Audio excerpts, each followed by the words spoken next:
So sa mga araw po na may alanlangan ako sa sitwasyon ko po, ayun, talagang I kneel down and pray na uusap po kami ni tatay kung anong gagawin po. So surrender na pa po tayo dito sa mga ginagawa natin. Pero ah, napakabuti ng Diyos po kasi po yung plano natin ay hindi plano niya.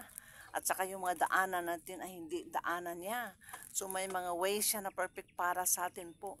So kayo dyan na nahihirapan at huwag kayong mag-give up kasi there is always a way na gusto ng Panginoon nga pating ma-experience ng kapag ibigay niya yung hinihingi natin ay full of joy po tayo and gratefulness to Him po dahil sa kabutihan niya at saka yung mga gawa niya po ay mas mabuti kaysa ating mga kaparaanan. So ganyan po, do not surrender kaibigan, kang susurrender.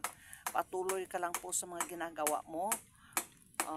Halimbawa sa pagla-live, live ka lang ng live.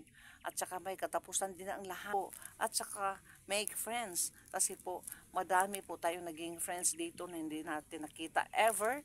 Pero po, naging matalik natin kaibigan.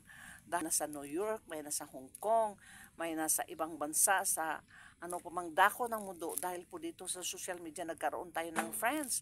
Kaya po, dwell on the positive side po. Wag lang sa negative side at saka sa emotion natin kasi po yung emotion natin minsan mapagling lang.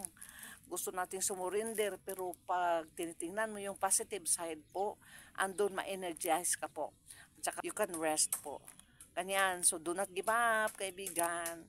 Hold on to your hope and dreams. Do not surrender. God bless everyone.